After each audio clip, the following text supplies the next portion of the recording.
ನಮಸ್ತೆ ಸ್ನೇಹಿತರೆ, ಇವತ್ತು ಬೆಂಗಳೂರಿಂದ 60 ಕಿಲೋಮೀಟರ್, ಮೈಸೂರಿನಿಂದ 216 ಕಿಲೋಮೀಟರ್ ದೂರ ಇರುವ ಸ್ಕಂದಗಿರಿ ಬೆಟ್ಟದ ಬಗ್ಗೆ ಫುಲ್ ಗೈಡ್ ಕೊಡ್ತಿದ್ದೀವಿ ವಿಡಿಯೋದಲ್ಲಿ. ನಿಮಗೆ ಯಾವುದೇ ರೀತಿ ಕನ್ಫ್ಯೂಷನ್ ಇದೆ, ಎಲ್ಲಿ ಕ್ಯಾಂಪ್ ಮಾಡೋದು, ಈ ಒಂದು ಟ್ರೆಕ್ ಮಾಡಕ್ಕೆ ಪರ್ಮಿಷನ್ಸ್ ಬೇಕಾ, ಈ ಒಂದು ಟ್ರೆಕ್ ಬಿಗಿನರ್ಗಾ ಅಥವಾ ಪ್ರೋಗಾ, ಇಲ್ಲಿ ಬೆಸ್ಟ್ ಸೀಸನ್ ಯಾವುದು, ಈ ಒಂದು ಟ್ರೆಕ್ ಮಾಡಕ್ಕೆ ಗೈಡ್ ಬೇಕಾ, ಇವೆಲ್ಲ ಕನ್ಫ್ಯೂಷನ್ ಈ ವಿಡಿಯೋದಲ್ಲಿ ಕ್ಲಿಯರ್ ಆಗತ್ತೆ. ವಿಡಿಯೋ ಸ್ಟಾರ್ಟ್ ಮಾಡಕ್ಕಿಂತ ಮುಂಚೆ ಬೇಗ ಹೋಗಿ ಸಬ್ಸ್ಕ್ರೈಬ್ ಮಾಡ್ಕೊಳ್ಳಿ. ವಿಡಿಯೋ ಇಷ್ಟ ಆದ್ರೆ ಲೈಕ್ ಮಾಡಿ, ಮತ್ತೆ ನಿಮ್ಮ ಅನಿಸಿಕೆಗಳನ್ನ ಕಮೆಂಟ್ ರೂಪದಲ್ಲಿ ತಿಳಿಸಿ, ಮತ್ತು ನಿಮ್ಮ ರಿಲೇಟಿವ್ಸ್ ಮತ್ತೆ ಫ್ರೆಂಡ್ಸಿಗೆ ಶೇರ್ ಮಾಡಿ. ಈ ವಿಡಿಯೋ ಅವ್ರಿಗೂ ಕೂಡ ಹೆಲ್ಪ್ ಮಾಡುತ್ತೆ. ಬನ್ನಿ, ಸಮಯ ವೇಸ್ಟ್ ಮಾಡ್ದಲೆ ವಿಡಿಯೋನ ಸ್ಟಾರ್ಟ್ ಮಾಡೋಣ.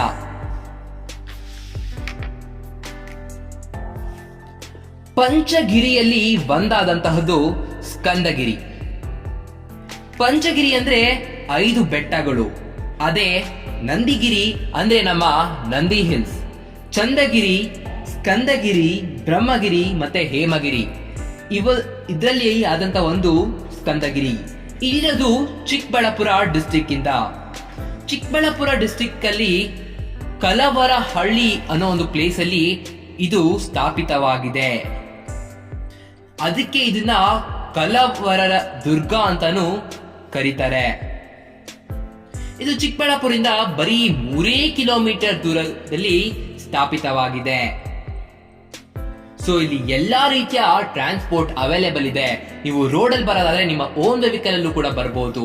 ಬಸ್ ಅಲ್ಲಿ ಬರೋದಾದ್ರೆ ಮೆಜೆಸ್ಟಿಕ್ ಬಂದ್ಬಿಟ್ಟು ನೀವು ಚಿಕ್ಕಬಳ್ಳಾಪುರ ಬಸ್ ಹತ್ಬಿಟ್ಟು ಅಲ್ಲಿಂದ ಆಟೋನೋ ಏನಾರೋ ತಗೊಂಡು ಸ್ಕಂದಗಿರಿ ಅಥವಾ ಕಲವರ ಹಿಲ್ ಅಥವಾ ಅಲ್ಲೇ ಬೆಟ್ಟದ ಒಂದು ಬೇಸಲ್ಲೇ ನಿಮ್ಗೆ ಪಾಪಾಂಗಿ ಮಠ ಅಂತ ಒಂದು ಪಾಪ ಅಗ್ನಿ ಮಠ ಅಂತ ಒಂದು ಮಠ ಸಿಗತ್ತೆ.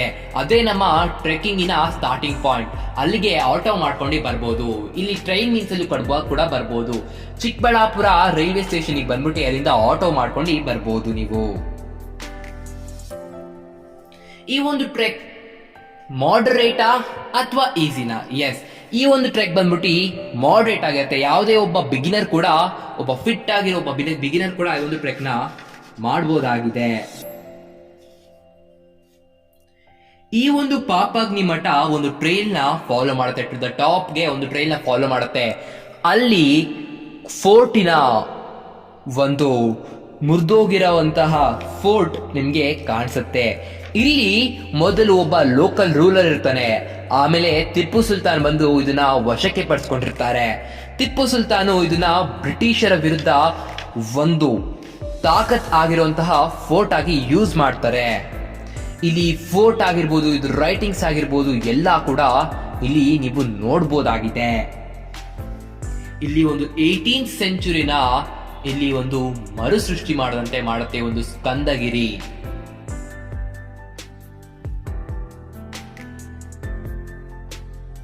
ಈ ಒಂದು ಟ್ರೈಲ್ ಬಂದ್ಬಿಟ್ಟು ನಿಮ್ಗೆ 5 ಅವರ್ಗಳ ಕಾಲ ತಗೊಳುತ್ತೆ ಪೀಕ್ ಹೋಗೋ ತನಕ. ಈ ಒಂದು ಟ್ರೈಲ್ ನ ನಾವು 3 ಸೆಕ್ಷನ್ಸ್ ಆಗಿ ಡಿವೈಡ್ ಮಾಡ್ತೀನಿ. ಸೆಕ್ಷನ್ 1 ಬಂದ್ಬಿಟ್ಟು ಪಾಪಾಗ್ನಿ ಮಠ ಇಂದ ಫಾರೆಸ್ಟ್ ಚೆಕ್ ಪೋಸ್ಟ್ ತನಕ. ಏನಿದು ಫಾರೆಸ್ಟ್ ಚೆಕ್ ಪೋಸ್ಟ್ ತನಕ ಅಂತ ಅಂದ್ರೆ, ಇಲ್ಲಿಗೆ ಹೋಗೋಕೆ ನಿಮ್ಗೆ ಪರ್ಮಿಷನ್ಸ್ ಬೇಕೇ ಬೇಕಾಗಿರುತ್ತೆ. ಈ ಒಂದು ಟಿಕೆಟ್ಸ್ ನ ನೀವು ಕರ್ನಾಟಕ ಎಕೋ ಟೂರಿಸಂ ವೆಬ್ಸೈಟ್ ಇಂದ ಬುಕ್ ಮಾಡ್ಕೊಬಹುದು. ಒಬ್ರು 40 ಟಿಕೆಟ್ಸ್ ಗಳ ತನಕ ಬುಕ್ ಮಾಡ್ಕೊಬಹುದು. ಪಾಪಾಗ್ನಿ ಮಠ ಇಂದ ಫಾರೆಸ್ಟ್ ಚೆಕ್ ಪೋಸ್ಟ್ ಡಿಸ್ಟೆನ್ಸ್ ಬಂದ್ಬಿಟ್ಟು 800 ಮೀಟರ್ಸ್ ಆಗತ್ತೆ. ಇಲ್ಲಿಗೆ ಹೋಗಕ್ಕೆ 10 ನಿಮಿಷ ಸಾಕು. ಟ್ರೈಲ್ ಬಂದ್ಬಿಟ್ಟು ಮಡಿ ರೋಡ್ಸ್ ಇರುತ್ತೆ, ತುಂಬಾ ಫ್ಲಾಟ್ ಆಗಿರುತ್ತೆ. ಇದು ತುಂಬಾ ಈಸಿ ಆಗಿರುತ್ತೆ. ಪಾಪಾಗ್ನಿ ಮಠ ಹತ್ರ ಒಂದು ಏನ್ಷಿಯಂಟ್ ಟೆಂಪಲ್ ಕೂಡ ಇದೆ. ಇಲ್ಲೇ ಕೂಡ ನಿಮ್ಮ ವೆಹಿಕಲ್ಸ್ ಕೂಡ ಇಲ್ಲಿ ಪಾರ್ಕ್ ಮಾಡಬಹುದು. ಯಾಕಂದ್ರೆ ಇಲ್ಲಿ ಒಂದು ಪಾರ್ಕಿಂಗ್ ಒಂದು ಫೆಸಿಲಿಟಿ ಕೂಡ ಇರುತ್ತೆ.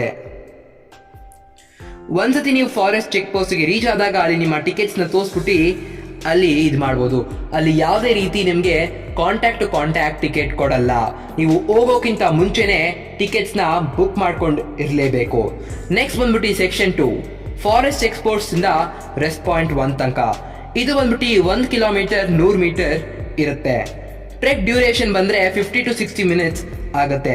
ಈ ಒಂದು ಟ್ರೈಲ್ ಬಂದ್ಬಿಟ್ಟು ಒಂದು 2 ಸ್ಲಿಪ್ಪರಿ ಆಗೈತೆ. ಇದು ನಿಮಗೆ ಫಾರೆಸ್ಟ್ ಸೆಕ್ಷನ್, ಸ್ಕಂದಗಿರಿ ಒಂದು ಫಾರೆಸ್ಟ್ ಸೆಕ್ಷನ್ಗೆ ಎಂಟರ್ ಮಾಡುವಂತಹ ಟ್ರೈನ್. ಇದು ಕೂಡ ಮಡ್ ಟ್ರೈಲ್ ಇರುತ್ತೆ, ಅದಕ್ಕೆ ಕಂಪೇರ್ ಮಾಡಿದ್ರೆ ಒಂಚೂರು ಡಿಫಿಕಲ್ಟ್ ಇರುತ್ತೆ. ಸೊ ಇಲ್ಲಿ ನಿಮಗೆ ಯಾವುದೇ ಗೈಡ್ ಕೂಡ ಬೇಕಾಗಲ್ಲ, ಯಾಕಂದರೆ ರಾಕ್ಸ್ ಮೇಲೆ ಅಲ್ಲಲ್ಲೇ ನಿಮಗೆ ಆ್ಯರೋ ಮಾರ್ಕ್ಸ್ ಹಾಕಿ ನಿಮ್ಮ ಟ್ರೈಲ್ ದಾರಿನ ನಿಮಗೆ ತೋರಿಸಿರ್ತಾನೆ.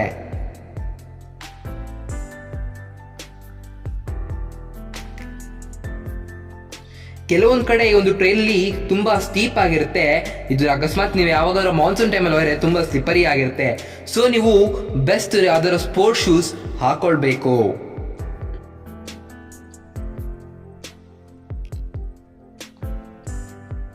ಸೆಕ್ಷನ್ 3 ಬಂದ್ರೆ ರೆಸ್ಟ್ ಪಾಯಿಂಟ್ 1 ಇಂದ ಸ್ಕಂದಗಿರಿ ಸಮಿಟ್. ಇದು ಬಂದ್ಬಿಟ್ಟು 900 ಮೀಟರ್ಸ್ ದೂರ ಇದೆ ಡಿಸ್ಟೆನ್ಸು. ಟ್ರೆಕ್ ಡ್ಯೂರೇಷನ್ ಬಂದ್ರೆ 40 to 50 ಮಿನಿಟ್ಸ್ ಇರುತ್ತೆ.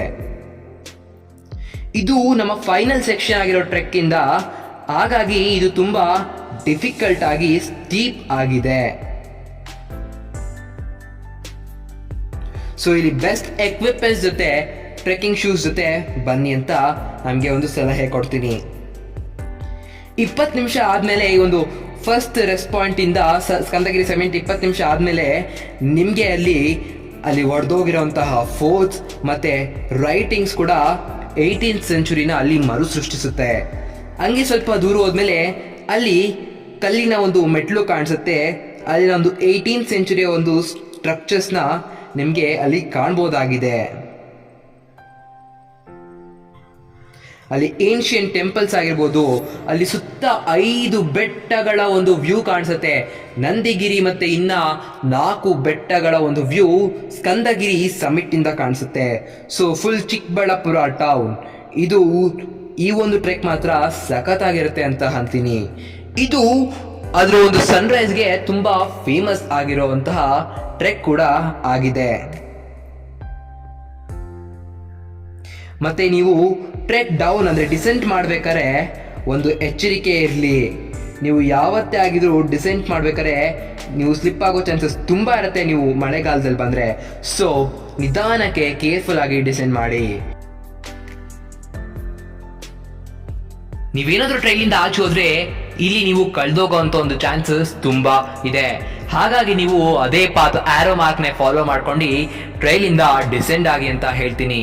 ಇಲ್ಲಿ ಹೋಗೋಕೆ ಬೆಸ್ಟ್ ಸೀಸನ್ ಯಾವ್ದಪ್ಪ ಅಂತ ಅಂದ್ರೆ ಇದು ಆಲ್ ಅರೌಂಡ್ ದ ಇಯರ್ ಇಲ್ಲಿ ಬೆಸ್ಟ್ ಸೀಸನ್. ಅಕಸ್ಮಾತ್ ನೀವು ಸಮರಲ್ಲಿ ಹೋಗ್ತಿದ್ರೆ ಹಾಗಾಗಿ ನೀವು ಆಡ್ಸ್ ತಗೊಂಡೋಗಿ, ಯಾಕಂದ್ರೆ ಇಲ್ಲಿ ಜಾಸ್ತಿ ಮರಗಳಿಲ್ಲ. ಸೊ ನಿಮಗೆ ಶೇಡ್ ಕೊಡೋಕ್ಕೆ ಆಗಲ್ಲ. ಸೊ ಹೀಟಿಂದ ಪ್ರೊಟೆಕ್ಷನ್ ಆಗಬೇಕಂದ್ರೆ, ಡಿಹೈಡ್ರೇಟ್ ಆಗಬಾರ್ದು ಅಂದರೆ ಸೊ ಬೆಸ್ಟ್ ಕ್ಯಾಪ್ಸ್ನ ಕ್ಯಾರಿ ಮಾಡಿ. ರೈನಿ ಸೀಸನಲ್ಲಿ ಹೋಗ್ತಿದ್ರೆ ಇಲ್ಲಿ ತುಂಬ ಸ್ಲಿಪ್ರಿ ಆಗಿರುತ್ತೆ, ಅದು ಕೂಡ ಕೇರ್ಫುಲ್ ಆಗಿರಿ. ಇಲ್ಲಿ ಸಮ್ಮರಲ್ಲಿ ಒಂಥರ ವ್ಯೂ ಕಾಣಿಸುತ್ತೆ, ರೈನಿ ಸೀಸನಲ್ಲಿ ಒಂಥರ ವ್ಯೂ ಕಾಣಿಸುತ್ತೆ. ಸೊ ಇವೆರಡು ಥರ ವ್ಯೂನ ನೀವು ಎಂಜಾಯ್ ಮಾಡ್ಬೋದು. ಇದು ಬಂದ್ಬಿಟ್ಟು ಮೇನ್ಲಿ ಸನ್ರೈಸ್ ಟ್ರೆಕ್ ಆಗಿದೆ. ಇಲ್ಲಿ ಎಲ್ಲಪ್ಪ ಕ್ಯಾಂಪ್ ಮಾಡೋದು ಅಂತ ಅಂದ್ರೆ, ಕ್ಯಾಂಪಿಂಗ್ ಬಂದ್ಬಿಟ್ಟು ನೀವು ಬೇಸಲ್ಲಿ ಮಾಡ್ಬೋದಾಗಿದೆ. ಇಲ್ಲಿ ಯಾವ್ದಾದ್ರು ಗೈಡ್ ಬೇಕಾ? ಇಲ್ಲ, ಯಾವುದೇ ರೀತಿ ಗೈಡ್ ಬೇಕಿಲ್ಲ, ಯಾಕಂದ್ರೆ ಅಷ್ಟು ಚೆನ್ನಾಗಿ ಆರೋ ಮಾರ್ಕ್ಸ್ ಅಲ್ಲಿ ಮಾರ್ಕ್ ಮಾಡಿದ್ದಾರೆ ಯಾವ್ಯಾವ ಪಾತು. ಸೊ ಇಲ್ಲಿ ನೀವು ಕಳೆದೋಗಂತ ಚಾನ್ಸಸ್ ಕಮ್ಮಿ. ಸೊ ಟ್ರೈಲರೇ ಇರ್ಬೇಕಾಗತ್ತೆ ನೀವು. ಈ ಒಂದು ಟ್ರೆಕ್ ಪ್ರೋಗ ಅಥವಾ ಬಿಗಿನರ್ಗ? ಎಸ್, ಈ ಒಂದು ಟ್ರೆಕ್ ಪ್ರೋಗೂ ಕೂಡ ಮತ್ತೆ ಬಿಗಿನರ್ಗೂ ಕೂಡ ಆಗಿದೆ. ಯಾವ್ದಾದ್ರು ಪರ್ಮಿಷನ್ ಬೇಕಾ? ಎಸ್, ಅವಲೇ ಹೇಳ್ದಂಗೆ ಮೈ ಎಕೋ ಟ್ರಿಪ್ ಅಥವಾ ಕರ್ನಾಟಕ ಎಕೋ ಟೂರಿಸಂ ಇಂದ ನೀವು ಇಲ್ಲಿ ಪರ್ ಹೆಡ್ 250 rupees ಕಾಸ್ಟ್ ಆಗುತ್ತೆ. ಇಲ್ಲಿ ರಿಜಿಸ್ಟರ್ ಮಾಡ್ಕೊಬಹುದು ನಿಮ್ಮ ಟಿಕೆಟ್ಸ್ನ. ಎಲ್ಲಿ ವಾಟರ್ ಮತ್ತೆ ಫುಡ್ ಸಿಗುತ್ತೆ ಅಂದ್ರೆ ಇದಕ್ಕೆ ನಿಯರೆಸ್ಟ್ ವಿಲೇಜ್ ಬಂದ್ಬಿಟ್ಟು ಈ ನಂದಿಗ್ರಾಮ, ಅಂದ್ರೆ ನಂದಿ ಹಿಲ್ಸ್ ಕೆಳಗಡೆ ಸಿಚುವೇಟ್ ಆಗಿರೋ ನಂದಿಗ್ರಾಮ ಅಥವಾ ಚಿಕ್ಕಬಳ್ಳಾಪುರಲ್ಲಿ ನಿಮಗೆ ಫುಡ್ ಮತ್ತೆ ವಾಟರ್ ಅವೈಲಬಿಲಿಟಿ ಇರುತ್ತೆ. ಆದರೆ ಓಲ್ಡ್ ಟ್ರೆಕ್ ಅಲ್ಲಿ ಯಾವುದೇ ಫುಡ್ ಮತ್ತೆ ವಾಟರ್ ಅವೈಲಬಿಲಿಟಿ ಇರೋದಿಲ್ಲ. Nearby places to visit ಯಾವ್ದಪ್ಪ ಅಂದ್ರೆ ಒಂದು ನಂದಿ ಹಿಲ್ಸ್ ಫೇಮಸ್ ಕಂಟ್ರಿ ಬೆಂಗಳೂರಲ್ಲಿ. ನೆಕ್ಸ್ಟ್ ಬಂದ್ಬಿಟ್ಟು ಮುದ್ದೇನಹಳ್ಳಿ, ನೆಕ್ಸ್ಟ್ ಬೋಗದ ನಂದೀಶ್ವರ ಟೆಂಪಲ್. ಇದು 9th ಸೆಂಚುರಿಯ ಒಂದು ಹಳೆ ಏನ್ಷಿಯಂಟ್ ಟೆಂಪಲ್ ಆಗಿದೆ. ಮತ್ತೆ ಇದ್ರ ಮುಂದೆನೆ ಒಂದು ಪೂಲ್ ಕೂಡ ಇದೆ, ಅಂದ್ರೆ ಒಂದು ಕಲ್ಯಾಣಿ ಕೂಡ ಇದೆ. ಇದು ನಂದಿ ಗ್ರಾಮದಲ್ಲಿ ಸಿಚುವೇಟ್ ಆಗಿದೆ. ಈ ವಿಡಿಯೋ ಇಷ್ಟ ಆಗಿದ್ರೆ ಲೈಕ್ ಮಾಡಿ, ಮತ್ತೆ ನಿಮ್ಮ ರಿಲೇಟಿವ್ಸ್ ಮತ್ತೆ ಫ್ರೆಂಡ್ಸ್ ಜೊತೆ ಶೇರ್ ಮಾಡಿದ್ದು ಹೆಲ್ಪ್ ಆಗುತ್ತೆ ಅಂತ ಅನ್ಕೊಂತೀನಿ. ಮುಂದಿನ ವಿಡಿಯೋ ಜೊತೆ ಇನ್ನೊಂದು ಚೆನ್ನಾಗಿರೋ ಟ್ರೆಕ್ ಜೊತೆ ನಾನು ನಿಮಗೆ ಸಿಗ್ತೀನಿ. ಅಲ್ಲಿ ತನಕ ಟೇಕ್ ಕೇರ್, ಬಾಯ್ ಬಾಯ್. ಅಕಸ್ಮಾತ್ ನಿಮ್ಗೆ ಏನಾದರೂ ಡೌಟ್ಸ್ ಇತ್ತು ಅಂದರೆ ಅದನ್ನು ಕಮೆಂಟಲ್ಲಿ ತಿಳಿಸಿ, ನಾನು ಅದನ್ನು ನಿಮಗೆ ಸಾಲ್ವ್ ಮಾಡಿ ಕೊಡ್ತೀನಿ. Hi everyone. If you want to trek but you don't have camping equipments, then don't worry. Trekkers has bought for you a wonderful opportunity. Yes, we give camping equipments for rental. If you want any camping equipments, then do visit our website trekkers.co.in or WhatsApp us on 97385157338. Thank you.